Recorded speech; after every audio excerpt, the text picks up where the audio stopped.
Ebale ya Congo ezali lopango te kasi ezali sezela.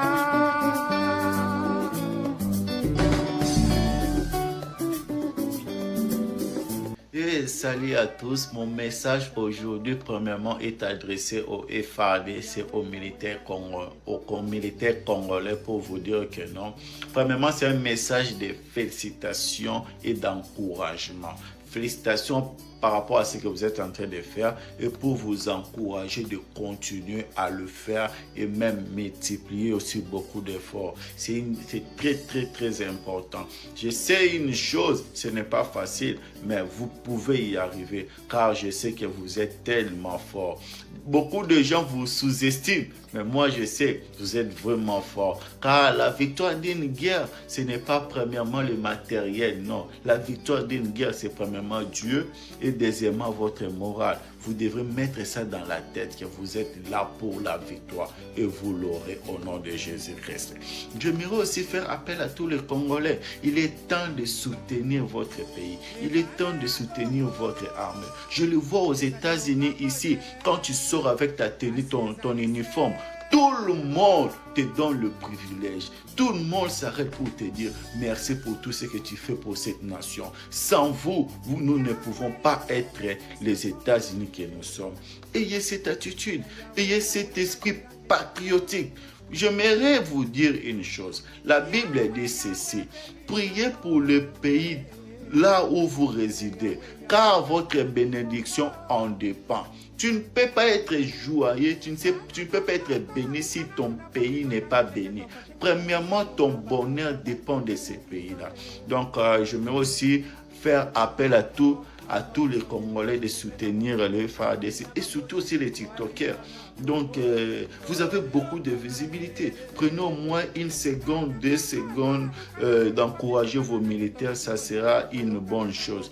Que Dieu vous bénisse, que Dieu vous garde. Thank you.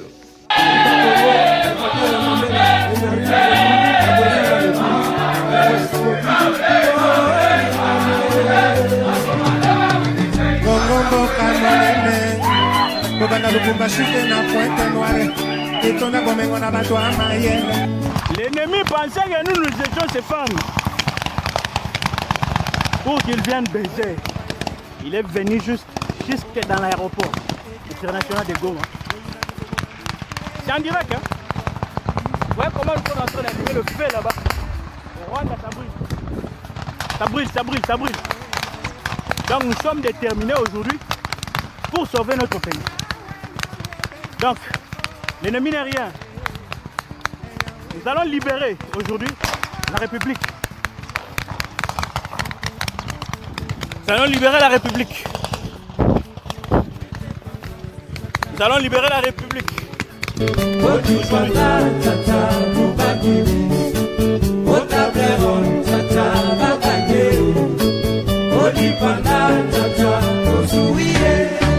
Tango etani na mokili ya Congo, Congo molili esili.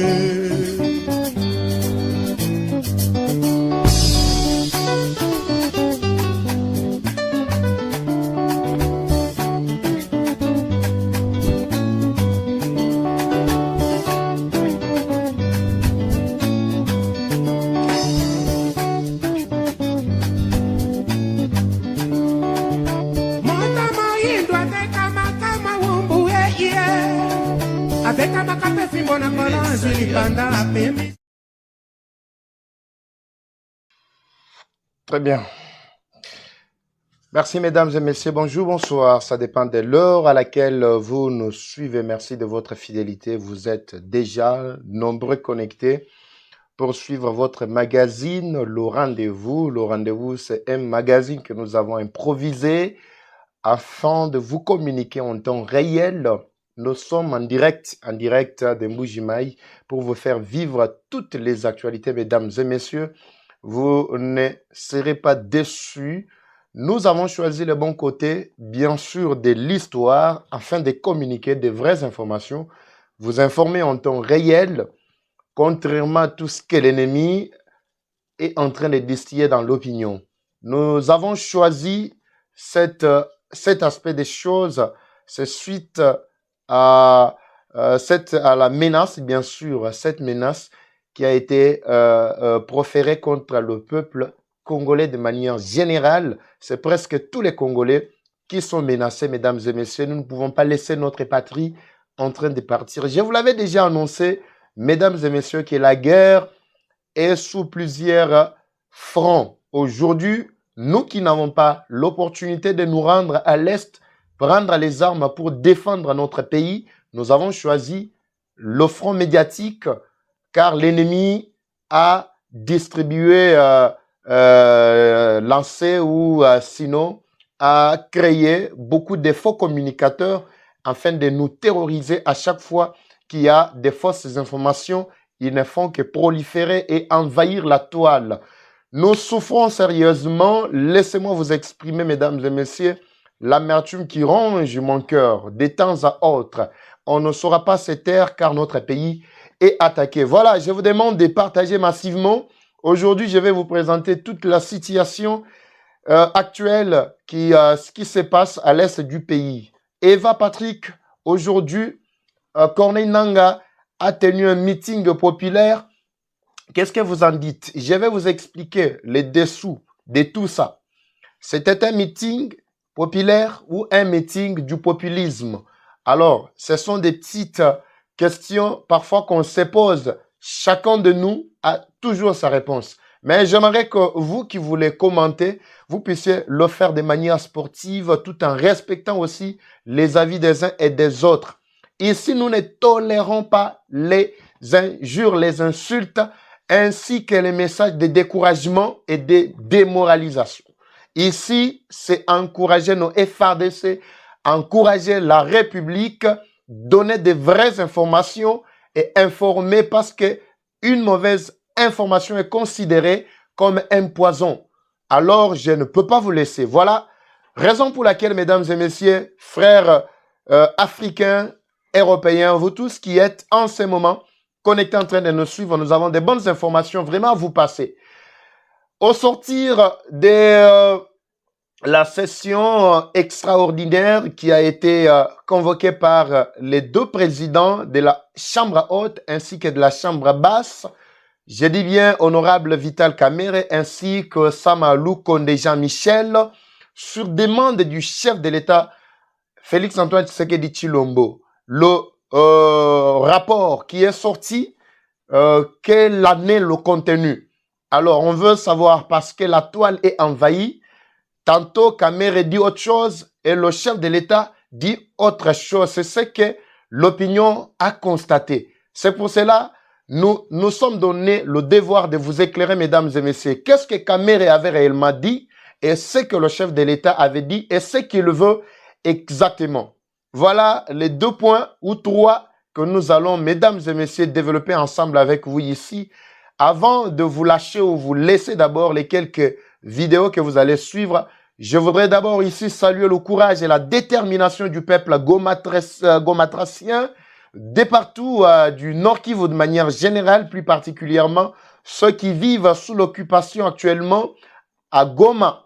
Comme je vous l'avais déjà expliqué, les M23 ainsi que les troupes rwandaises n'occupent qu'une bonne partie de la ville de Goma. Ils ne sont pas en possession, bien sûr, de toute la ville. Et les parties qu'ils occupent, toute cette population est sous le joug. La population est sous vraiment une véritable dictature et l'occupation militaire.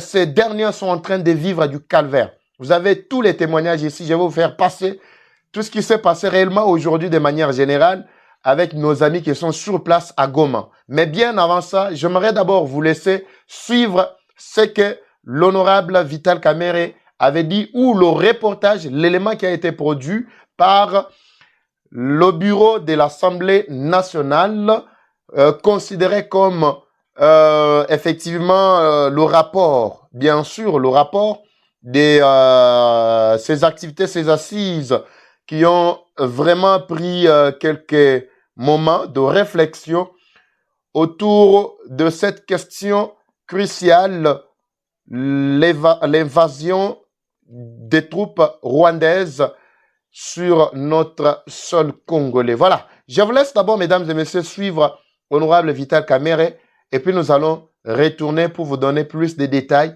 par rapport à ce qu'il avait dit. Y a-t-il des contradictions?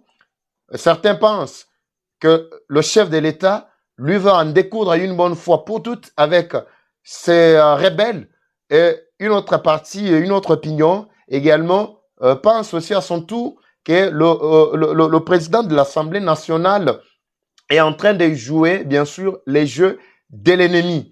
Lui veut privilégier, bien sûr, le dialogue. Alors, le dialogue, il faudra qu'on sache, c'est le dialogue autour de quel animateur. Si c'est avec le M23 ou bien le dialogue dans le cadre de l'accord de Nairobi ainsi que les pourparlers de Luanda. Voilà, je vous laisse d'abord suivre ça.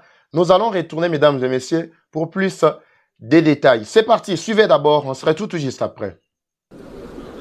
Réunion en session extraordinaire depuis le mardi 4 février sur demande du président de la République, Félix-Antoine Tshisekedi Tshilombo. Les deux chambres du Parlement ont adopté séparément le mercredi 5 février le rapport final de la commission mise en place pour examiner le voisin moyen politique et diplomatique de sortie de crise face à la situation sécuritaire qui prévaut dans la partie est du pays. Sous la conduite du speaker de la chambre basse du Parlement, les élus du peuple ont travaillé d'arrache-pied pendant 2 jours en plénière comme en commission pour élaborer leurs recommandations axées particulièrement sur le volet politique et diplomatique. La grande commission mixte paritaire Assemblée nationale Sénat était composée notamment des commissions mixtes paritaires Défense et sécurité, Relations extérieures, PAJ, socio-culturelle, économique et financière.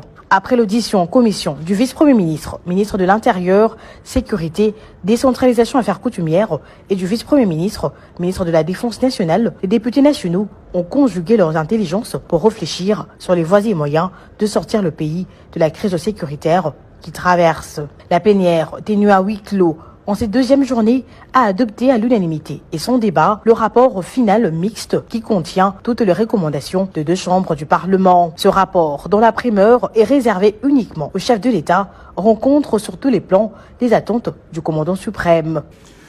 Aujourd'hui, dans la méthodologie concertée avec le Sénat, nous avons auditionné séparément les rapports identiques de ces 5 commissions paritaires mixtes. C'est ainsi que nous avons passé en revue les rapports de la commission paritaire politique, administrative et juridique, les rapports de la commission mixte paritaire défense et sécurité, le rapport de la commission mixte socio-culturelle, les rapports de la commission mixte paritaire économique et financière, les rapports de la commission mixte paritaire relations extérieures. Nous annonçons au public et toute notre satisfaction pour le travail de qualité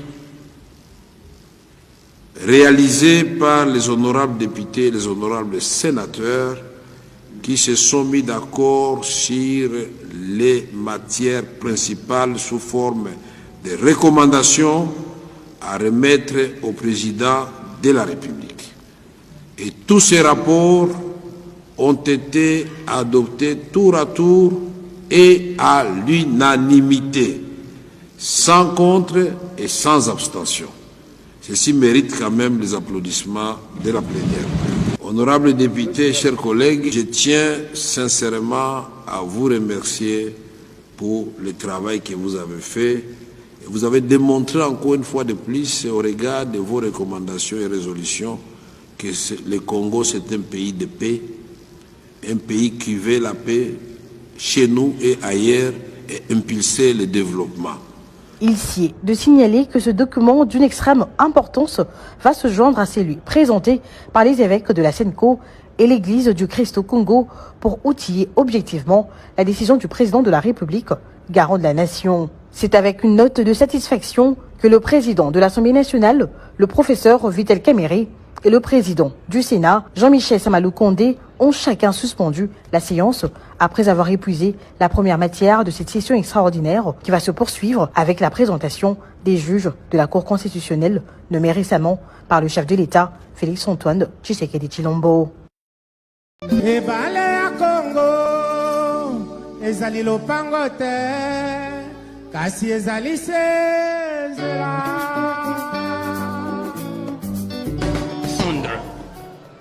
Pourquoi nous faisons les beaux yeux au Rwanda et à l'Union européenne? Ce n'est pas en flattant l'ennemi que vous allez dormir. Il faut le frapper fort au Moukoussi. Il faut le frapper fort. Et je voudrais ici aujourd'hui que vous veniez me dire pourquoi nous n'avons jamais fermé nos frontières avec le Rwanda, pourquoi nous n'avons jamais rompu les relations diplomatiques avec le Rwanda. Qu'est-ce qui se passe? ebale ya Congo ezali lopango te kasi ezali sezela.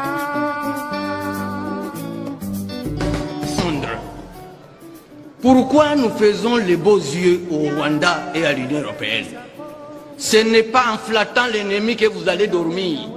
Il faut le frapper fort au Moukoussi. Il faut le frapper fort. Et je voudrais ici aujourd'hui que vous veniez me dire pourquoi nous n'avons jamais fermé nos frontières avec le Rwanda, pourquoi nous n'avons jamais rompu les relations diplomatiques avec le Rwanda. Qu'est-ce qui se passe? ebale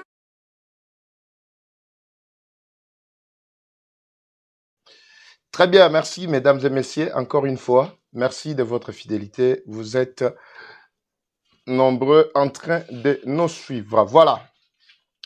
Qu'est-ce qui s'est réellement passé aujourd'hui à Goma? La question que beaucoup se posent. Voilà, pour ceux-là qui n'ont pas suivi aujourd'hui, parce que je vous ai toujours dit, ne vous fiez pas ni vous confiez pas non plus à tout ce que les réseaux sociaux vous produisent. Parce qu'aujourd'hui, les réseaux sociaux sont considérés comme l'arme la plus destructive et surtout celle qu'utilise l'ennemi sur le front médiatique. Voilà. La première des choses, aujourd'hui, il faut retenir que le meeting qui a eu lieu, effectivement, n'était pas un meeting populaire ou un meeting de vérité, comme beaucoup pensent ou prétendent vous faire comprendre. Moi, je parle sur base des éléments probants, des éléments qui sont à ma disposition. Le meeting n'était qu'une impression. Je vous avais déjà expliqué, mesdames et messieurs, que cette coquille vide dont le chef de l'État avait parlé l'autre fois ne cesse d'impressionner encore le monde entier. N'oubliez pas, je vais parler aussi l'aspect du mandat international ou des mandats internationaux qui ont été lancés contre ces gens qui sont déjà les condamnés par la justice congolaise. Alors, ce que ces gens-là veulent, c'est quoi? Ils cherchent maintenant par quels moyens ils peuvent récupérer tout ce qu'ils ont déjà dépensé en engageant les offensives et ce qu'ils ont mené jusqu'ici. Parce que la guerre, c'est des moyens. Et on ne fait pas la guerre pour rien. Il y a toujours quelque chose qui doit retourner. Et vous allez vous demander entre Nanga et Bissimwa, ainsi que tous ces poulains-là, qui avaient suffisamment de moyens pour engager et aussi mener la guerre contre tout un État que nous sommes. Ce n'est pas des moyens qui nous manquent. Parce que au moment où nous parlons, laissez-moi vous flasher en passant qu'il y a déjà des avions de guerre qui sont en position maintenant de bombarder toutes les positions de ces intrigus. Alors, ici, je ne veux pas d'abord rentrer en profondeur parce qu'il y a certains points qui ne doivent pas être touchés comme ça, parce que même les ennemis sont en train de me suivre. Je vous ai toujours dit que si vous voulez les reconnaître facilement, allez-y, de par les commentaires, vous allez comprendre facilement ce que les ennemis veulent là-bas.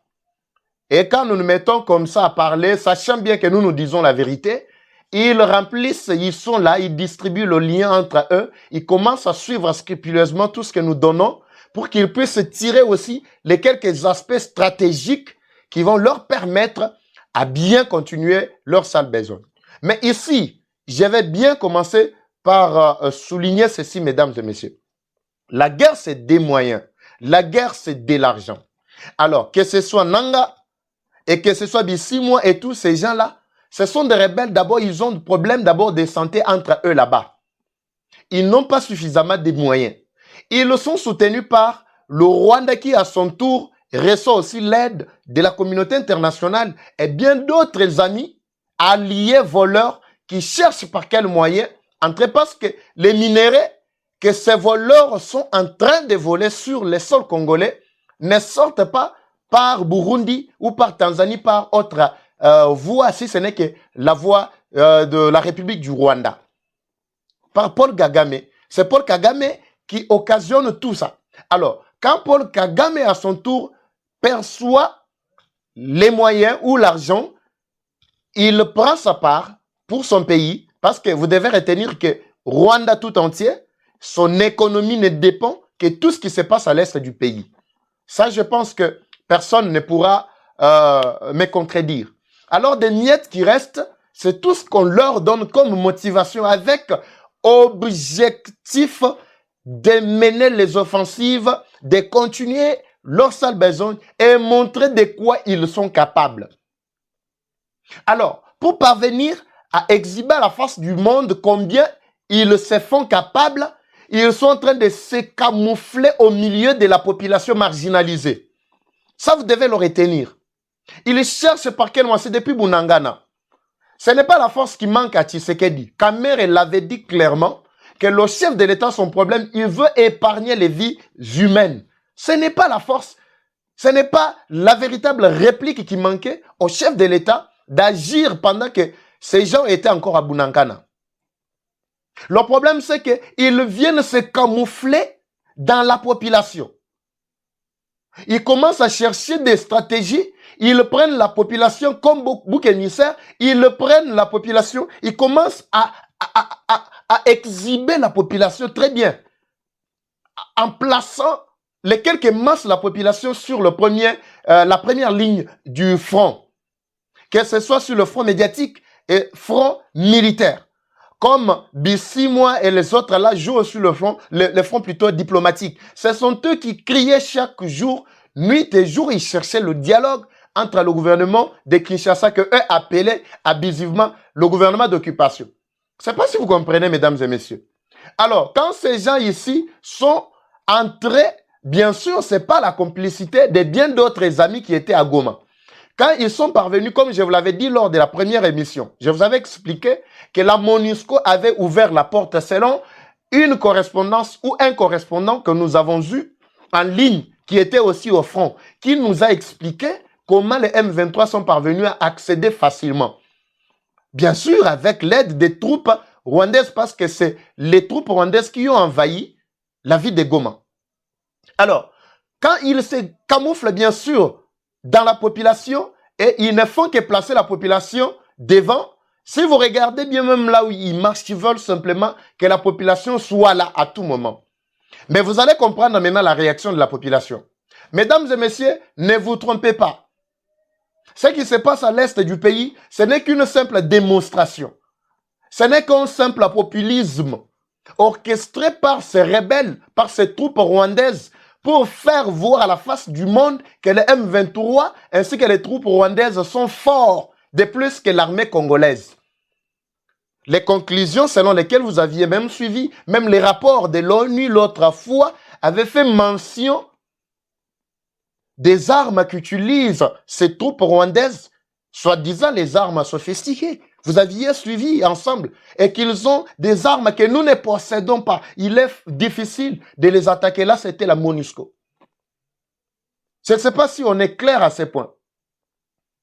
Alors, quand ces gens-là ont réussi à pénétrer, à envahir la ville de Goma, ils n'ont pas eu la possibilité de prendre le contrôle de toute la ville. Maintenant, pour procéder à un système purement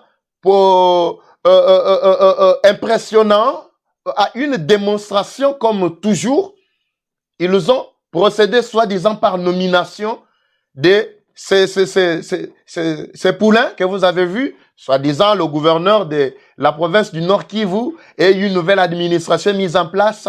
Tout ça, si vous suivez les RFI et les autres là, TV5 Monde, ils vous diront, le M23 a établi une administration parallèle. Oui, ce qui est tout à fait normal, c'est une administration parallèle. Mais sur base de quel acte juridique, sur base de quel fonctionnement, ils vont fonctionner comment?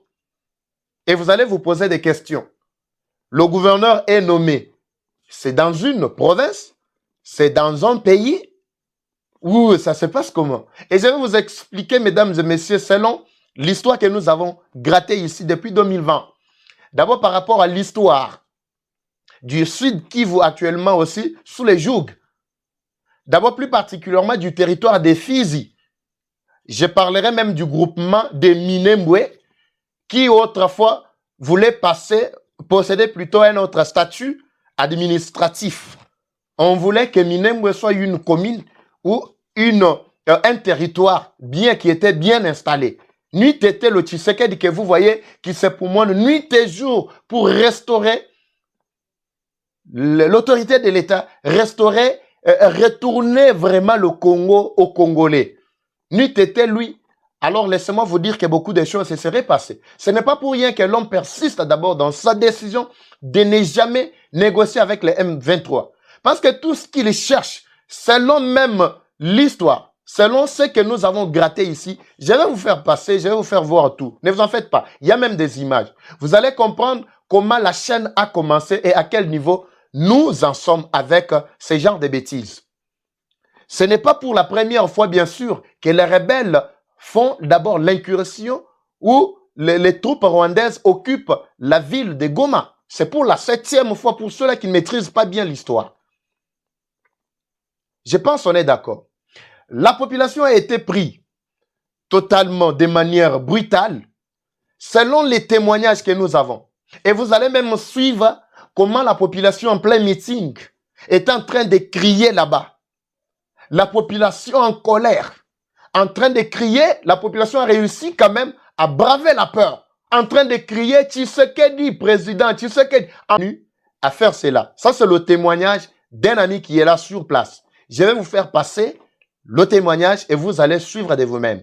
Pour ceux-là qui n'écoutent pas facilement Chiluba, oui, je dois me faire violence de vous faire suivre à ça. Vous allez suivre en Chiluba et puis j'interprète en français. Vous allez facilement comprendre ce qui s'est passé aujourd'hui. Qu'est-ce qui a fait à ce que ces amis ici parviennent à faire ce meeting et ils se sont camouflés et ils se sont placés dans la foule pour que la population soit passée devant et que le monde entier voit que les M23 ainsi que les troupes rwandaises qui occupent Goma sont forts. Jusque-là, ils sont forts pour arracher, bien sûr, ce dont ils ont besoin. Ils ont besoin de quoi? Ils ont besoin du dialogue. Voilà, les M23 qui cherchent le dialogue. Effectivement, je vais vous parler aussi de l'aspect aujourd'hui de ce que le gouvernement congolais pense par rapport à nos sources que nous avons eues, effectivement, en rapport effectivement avec la tenue du sommet qui doit avoir lieu à Dar es Salaam, c'est en Tanzanie. Je vais d'abord vous faire passer ces images. Après, nous allons suivre l'audio de notre ami. Vous allez comprendre que c'était un meeting de mensonges, un meeting de diversion, un meeting de populisme, une démonstration vaine, justement pour attirer l'attention et aussi affaiblir le moral de tous les Congolais soucieux de récupérer les centimètres de leur pays actuellement sous l'occupation. Je voudrais, mesdames et messieurs, que vous puissiez suivre d'abord ça. On se retrouve tout juste après. Suivez d'abord ça.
Vous avez suivi? Ça, c'était en plein meeting. En plein meeting, soi-disant de vérité, vous avez constaté que la population était debout. C'est au moment où ces gens-là cherchaient à diaboliser Tshisekedi, à conquérir la population, à s'attirer l'attention, bien sûr, et que la population a commencé à réagir sur place. Alors, il y a un ami qui nous dit, il me dit clairement, il dit, Papa Eva, ici, c'est ce qu'on appelle la véritable occupation. Ne vous en faites pas. Je vais arriver au point encore d'interpeller le gouvernement congolais. Je vais interpeller parce que j'aurai des limites connaissant déjà ce qui est en train d'être préparé. Ça, je ne saurais pas tout vous dire.